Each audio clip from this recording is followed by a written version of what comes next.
नमस्कार, आप देख रहे हैं खबर एक मिनट। आपके साथ मैं हूं रचा शर्मा। इस बुलेटिन में देखिए बिहार और झारखंड की तमाम बड़ी खबरें सिर्फ और सिर्फ 60 सेकंड में। मुंगेर के लाल विशाल पंचतत्व में विलीन हो गए।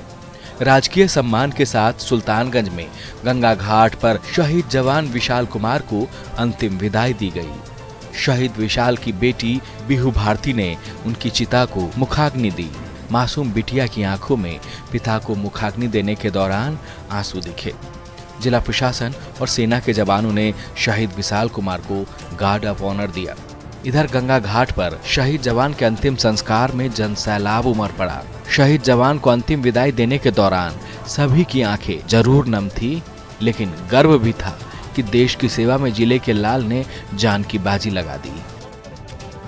बता दें कि जम्मू कश्मीर के मैसूमा में आतंकी हमले में सीआरपीएफ जवान विशाल शहीद हो गए थे। विशाल में देश सेवा का जज्बा बचपन से ही था। 2003 में विशाल ने सीआरपीएफ में ज्वाइन किया था।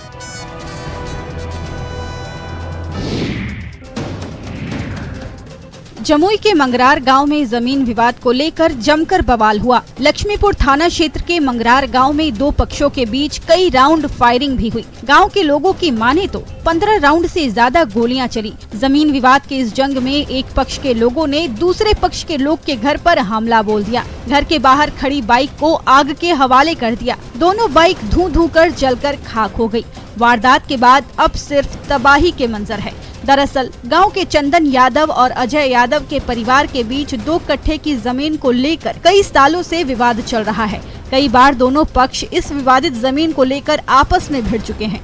एक बार फिर इसी विवादित जमीन को लेकर दोनों पक्षों के बीच मारपीट हुई और देखते ही देखते जमकर बवाल हुआ। गाँव में गोलियां चली, बाइक जला दी गयी। फायरिंग और बाइक में आग लगा देने का आरोप चंदन यादव, अधिक यादव, मनोज यादव और भूपाल यादव पर लगा है। पुलिस अब मामले की तफ्तीश में जुट गई है।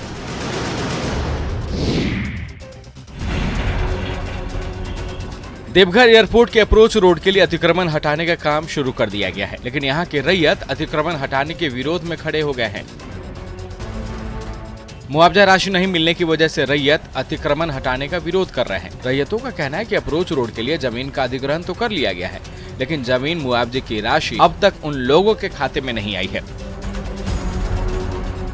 हालांकि अधिकारी बार बार रैयतों को समझाते दिखे कि 1 से 2 दिनों में जमीन मुआवजे की राशि रैयतों के खाते में आ जाएगी, लेकिन रैयत मानने को तैयार नहीं। इनका कहना है कि जब तक खाते में पैसे नहीं आ जाते तब तक मकान नहीं तोड़ने देंगे। हालांकि रैयतों के विरोध के बीच जिला प्रशासन की टीम ने अतिक्रमण हटाने का काम जारी रखा। अवैध तरीके से बनाए गए मकान तोड़े गए, जेसीबी से घर तोड़े गए। हालांकि देवघर अंचल अधिकारी ने 1 से 2 दिन में ट्रेजरी से मुआवजा मिलने का दावा किया है।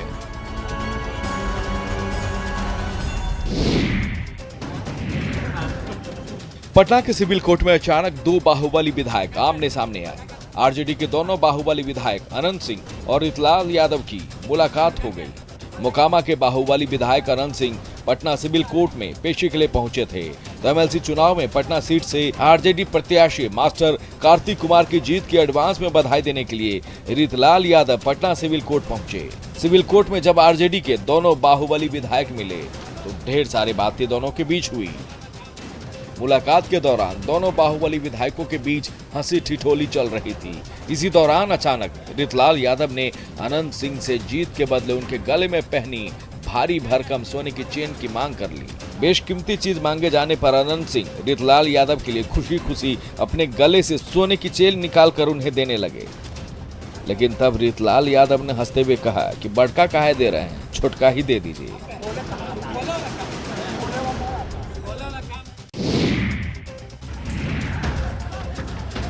आरा में केस सुलह कराने के विवाद में जमकर बवाल हुआ।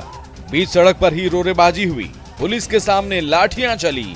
मूक दर्शक हो चुकी पुलिस के सामने बीच सड़क पर खून खराबा हुआ। मुफस्सिल थाना क्षेत्र के पिरनौता में वो सब कुछ हुआ जो एक दबंग कर सकता था। पिरनौता गांव के मुखिया पति ने बीच गांव में घुसकर युवक को पीटा, दौड़ा दौड़ा कर पीटा, सिर्फ इसलिए कि लड़की के किडनैपिंग मामले में बने केस में सुलह हो जाए। अगवा लड़की के घर पर पहले दबंग मुखिया पति ने पथराव किया और फिर घर से बाहर निकालकर उसके भाई की जमकर पिटाई कर दी। ये सब तमाशा पुलिस के सामने हुआ। बीच बचाव की कोशिश में फेल होने पर पुलिस भी खून खराबे को देखते रह गई। सोशल मीडिया पर अब मुखिया पति के दबंगई का वीडियो वायरल हो गया है। वीडियो 29 मार्च का बताया जा रहा है, जहां एक लड़की के अपहरण मामले में हुए केस में सुलह करने को लेकर जमकर बवाल हुआ।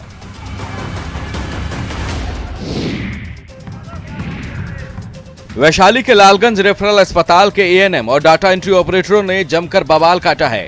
बकाये वेतन की मांग को लेकर एएनएम और डाटा एंट्री ऑपरेटरों ने रेफरल अस्पताल के कार्यालय में ताला जड़ दिया। बकाये वेतन की भुगतान की मांग को लेकर प्रदर्शन करते रहे। एएनएम और डाटा एंट्री ऑपरेटर का आरोप है कि पिछले 4 महीने से वेतन नहीं मिला है। ये हाल तब है जब पूरे कोरोना में जान की बाजी लगाकर लोगों को बचाया गया था। घंटों ड्यूटी की गई थी, लेकिन वेतन को लेकर पिछले 4 महीने से सिर्फ आश्वासन मिल रहे हैं। लालगंज रेफरल अस्पताल के गुस्साए कर्मचारियों का कहना है कि जिला मुख्यालय से कहा जा रहा है कि वेतन भेज दिया गया है, लेकिन अस्पताल के हेल्थ मैनेजर और अकाउंटेंट कह रहे हैं कि मुख्यालय से वेतन मिला ही नहीं है। जिला मुख्यालय और अस्पताल प्रबंधन की बातों के बीच इन कर्मचारियों को अब आर्थिक दिक्कतें होने लगी है। बता दें कि अस्पताल के 20 हायर एएनएम और लगभग 25 डाटा ऑपरेटर का मानदेय बकाया है, जो वेतन के इंतजार में बैठे हुए हैं।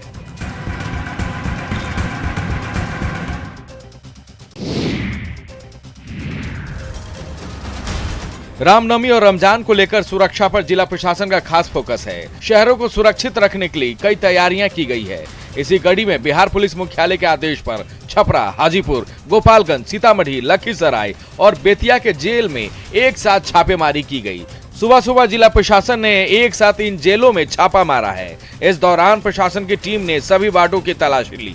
बताया जा रहा है कि पिछले कुछ दिनों से बिहार में बढ़ते अपराध को लेकर यह कार्रवाई की गई है।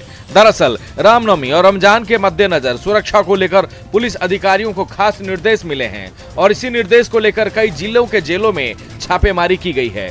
जेल के सभी महिला और पुरुष वार्डों में छापेमारी की गई। अपराधी जेल में रहकर कोई क्राइम ना कर सके, इसे लेकर प्रशासन अलर्ट है। दावा है कि आने वाले त्योहारों को लेकर प्रशासन अभी से ही मुस्तैद है। हर जगह चेकिंग अभियान चलाए जा रहे हैं। सीसीटीवी से रिहायशी इलाकों में पुलिस लोगों पर नजर बनाए रखी है।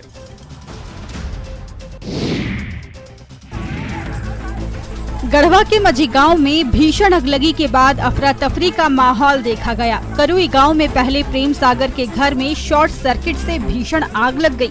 घर में शॉर्ट सर्किट से लगी आग ने ऐसा तांडव मचाया कि सभी लोग बेबस नजर आए। देखते ही देखते आग ने भयावह रूप धारण कर लिया। आग की लपटें आसमान को छूते जा रही थी। धीरे धीरे इस भयावह आग ने आसपास की झोपड़ियों को भी अपनी जद में ले लिया। देखते ही देखते पूरी झोपड़ी जलकर खाक हो गई। आग की चपेट में प्रेम सागर का ऑटो भी जलकर राख हो गया। आग से उठ रही लपटों को देखकर गांव के लोग भी मौके पर पहुंचे। सभी ने इस आग को बुझाने की कोशिश की, लेकिन भयावह हो चुकी आग पर काबू पाना ग्रामीणों के बस में नहीं रह गया। भीषण आग के आगे सभी बेबस नजर आए। घर में रखे सामान जलकर खाक हो गए थे, अनाज जलकर राख हो गए थे, लेकिन आग बुझाना आसान नहीं रह गया। कड़ी मशक्कत के बाद आग पर काबू पाया गया, लेकिन तब तक सब कुछ जलकर राख हो चुका था।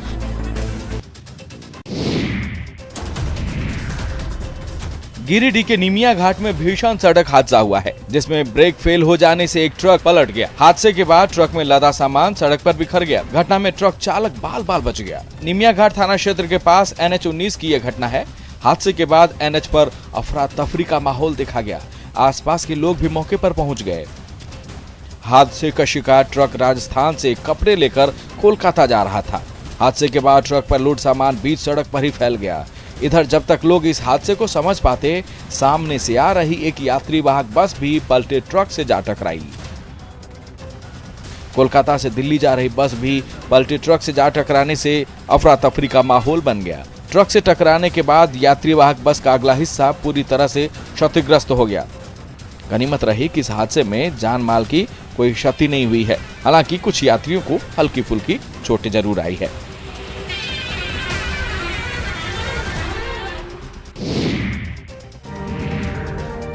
अप्रैल का महीना चल रहा है। बिहार के कई इलाकों में गर्मी से लोग परेशान हैं। कई जगहों पर तेज धूप से लोग घरों से निकल तक नहीं पा रहे हैं।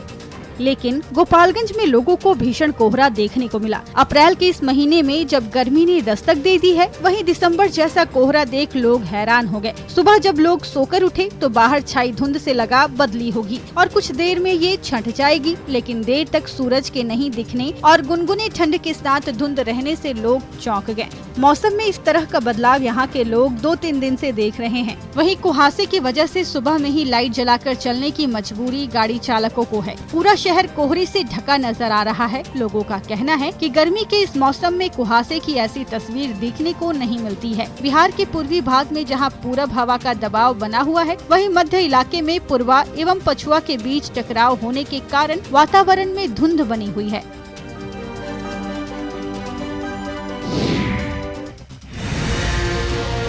पूर्वी सिंहभूम के चाकुलिया में 17 करोड़ रुपए की लागत से शुरू हुई जलापूर्ति योजना आज भी अधर में लटकी हुई है। योजना शुरू होने के 5 साल के बाद भी लोगों को इसका लाभ नहीं मिल पा रहा है। चाकुलिया नगर पंचायत में 17 करोड़ खर्च करने के बाद भी आज भी पुरानी पद्धति से लोगों को सीधे डीप बोरिंग के पंप से पानी की आपूर्ति की जाती है। ये हाल तब है जब 17 करोड़ की लागत से 2017 में नगर विकास विभाग की ओर से शुद्ध पानी देने की कोशिश की गई थी। चाकुलिया के लोगों में उम्मीद जगी थी कि अब उनके घरों तक 24 घंटे पीने का पानी मिलेगा, लेकिन यह अब सपना ही रह गया। 17 करोड़ खर्च करने के बाद भी जल मीनार की पाइपलाइन को पुराने पीएचडी के पाइप से जोड़ दिया गया है। एक ही पंप से जल मीनार को भरा भी जाता है और उसी पंप से पुरानी पद्धति के अनुसार पंप से सीधे लोगों के घरों तक पानी पहुंचाता भी है। ऐसे में पंप जलने का खतरा बना रहता है। पानी भी अभी तक हम लोग को कोई सप्लाई नहीं दिया है और पानी भी नहीं देखे हैं कि टंकी में हाई बोल के जरूरत पड़ता है, सफिशिएंट पानी वैसा नहीं मिलता है। सड़क दुर्घटनाओं में कमी लाने के मकसद से बिहार सरकार ने कई जिलों में मोटर ड्राइविंग ट्रेनिंग स्कूल खुलवा रखे हैं। लखीसराय में भी नौसिखिया ड्राइवर को प्रशिक्षण देने और सड़क दुर्घटनाओं में कमी लाने के मकसद से ट्रेनिंग स्कूल की शुरुआत की गई है। आधुनिक तकनीक आधारित इस मोटर ड्राइविंग ट्रेनिंग स्कूल में तमाम सुविधाएं हैं। लखीसराय रामगढ़ चौक पथ के झुलौना गांव के पास 2 एकड़ में बने इस मोटर ड्राइविंग ट्रेनिंग स्कूल में गाड़ी चलाने का प्रशिक्षण लेने लोग पहुंच रहे हैं। इस ट्रेनिंग सेंटर में 4 व्हीलर हेवी व्हीकल्स के लिए अलग अलग ट्रैक बनाए गए हैं। प्रैक्टिकल के साथ साथ इस मोटर ड्राइविंग ट्रेनिंग सेंटर में थ्योरी की भी जानकारी दी जाएगी। दरअसल सड़क सुरक्षा के दृष्टिकोण से गाड़ी चालकों को पहले से ही प्रशिक्षण दिया जाना आवश्यक है। प्रशिक्षण के अभाव में गाड़ी चलाने के दौरान गाड़ी चालक अक्सर गलतियां करते हैं और दुर्घटनाओं के शिकार होते हैं। इसी को ध्यान में रखकर इस सेंटर की शुरुआत की गई है।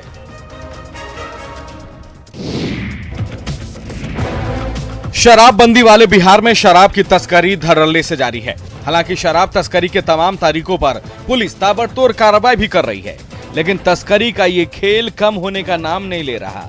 गोपालगंज में एक बार फिर भारी मात्रा में विदेशी शराब की खेप जब्त की गई है। कुचायकोट के बलथरी चेक पोस्ट पर एक बार फिर पुलिस ने बड़ी कार्रवाई करते हुए लाखों की विदेशी शराब के साथ शराब के 3 तस्करों को गिरफ्तार किया है। विदेशी शराब की इस खेप को यूपी के रास्ते मुजफ्फरपुर ले जाने की योजना थी, लेकिन मंजिल तक पहुंचाए जाने से पहले पुलिस ने शराब की इतनी बड़ी खेप को जब्त कर लिया है। ट्रक पर प्याज लोड किया गया था और इन तमाम प्याज की बोरियों के नीचे 30 लाख रुपए से ज्यादा के विदेशी शराब छिपा कर रखे गए थे। लेकिन पुलिस ने गाड़ी जांच के दौरान ट्रक पर लोड 275 कार्टन विदेशी शराब को जब्त कर लिया है। बलथरी चेक पोस्ट पर लगातार हो रही कार्रवाई से शराब माफिया में हड़कंप मचा हुआ है।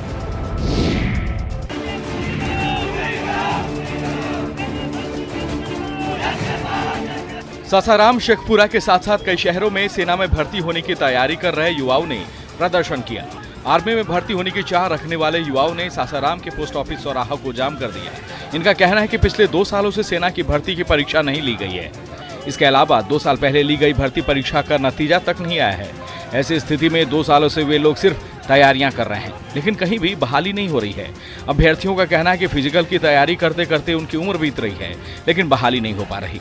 प्रदर्शन कर रहे युवाओं ने आर्मी भर्ती की परीक्षा में उम्र में छूट देने की भी मांग की है। इधर शेखपुरा में सेना में शामिल होने की तैयारी कर रहे युवाओं का गुस्सा दिखा। सेना भर्ती के लिए बहाली नहीं होने से युवा नाराज दिखे। युवाओं ने जल्द परीक्षा आयोजित करने और सेना भर्ती में निर्धारित उम्र सीमा को बढ़ाने की मांग की है। युवाओं का कहना है कि फिजिकल प्रैक्टिस लगातार कर रहे हैं, लेकिन परीक्षा आयोजित नहीं की जा रही है। रामनवमी के मौके पर भागलपुर के लाजपत पार्क मैदान का नजारा कुछ भव्य होगा। रामनवमी पर भव्य होने वाला है इस पार्क में मनाए जाने वाला रामनवमी का उत्सव। इस बार रामनवमी भागलपुर इतिहास रचने जा रहा है। रामनवमी में जहां शहर में भव्य शोभा यात्रा निकालने की पूरी तैयारी है, वहीं तैयारी 5 लाख दिया जलाने की भी है। रामनवमी से पहले 7 अप्रैल को इस मैदान में 5 लाख दियों से श्री राम की मूर्ति का 8000 स्क्वायर फीट में चित्रांकन किया जा रहा है। 5 दिनों से इसकी भव्य तैयारी भी की जा रही है। श्री राम जी का 150 फीट लंबा चित्रांकन 12 तरह के रंगों के दियों से किया जा रहा है। ये अपने आप में अनोखा और भव्य होने वाला है। आयोजकों का दावा है कि श्री राम जी का 150 फीट लंबा चित्रांकन वर्ल्ड रिकॉर्ड बनाएगा।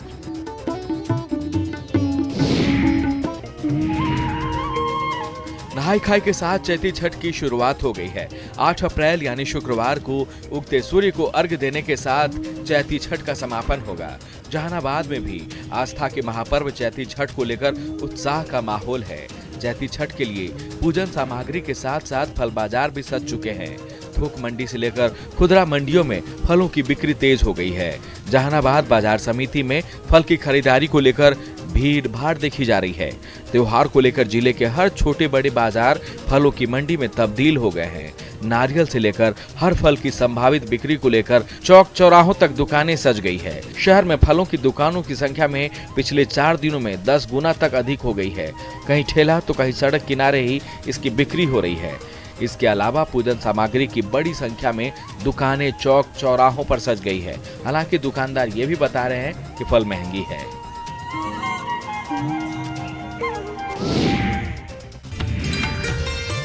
चैत्र नवरात्र पर 2 साल के बाद सोमेश्वर धाम की यात्रा शुरू हो गई है। 2 साल के बाद हो रही इस यात्रा को लेकर यहां पहुंचने वाले लोगों में खासा उत्साह है। नवरात्र पर 10 दिनों तक चलने वाले इस यात्रा में समय बीतने के साथ साथ धीरे धीरे श्रद्धालुओं की संख्या बढ़ रही है। श्रद्धालु सोमेश्वर पर्वत पर मां कालिका के साथ साथ सोमेश्वर महादेव के मंदिर में दर्शन और पूजा अर्चना करते हैं। चैत्र नवरात्र के मौके पर हर दिन यहाँ हजारों की संख्या में लोग सोमेश्वर की यात्रा करते हैं।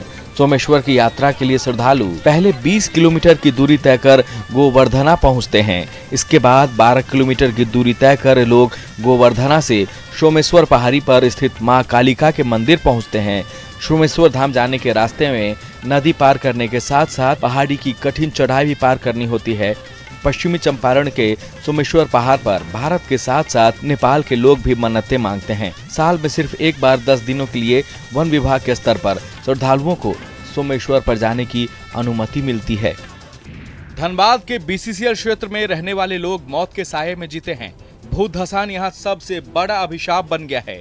एक बार फिर तेतुलमुड़ी में तेज आवाज के साथ भूत धसान हुआ है। भूत धसान में घर का एक कमरा जमीन के अंदर समा गया। भूत धसान में मकान का कमरा जमींदोज होने से घर के लोगों के साथ साथ आसपास के लोग भी डर गए। गनीमत रही कि हादसे के वक्त कमरे में कोई मौजूद नहीं था। तेज आवाज के साथ जिस तरह यहां जमीन में घर धंस गया, उससे आसपास के लोग सहम गए। मकान जमींदोज होते ही आसपास के लोग मौके पर पहुंचे और आउटसोर्सिंग कंपनी के खिलाफ जमकर नारेबाजी की और हिलटॉप आउटसोर्सिंग कंपनी के काम को बंद करवा दिया। पीड़ित परिवार अब मुआवजे की मांग पर अड़ा हुआ है। लोगों का कहना है कि प्रबंधन और प्रशासन की लापरवाही से जमीन धंसने की घटनाएं हो रही है।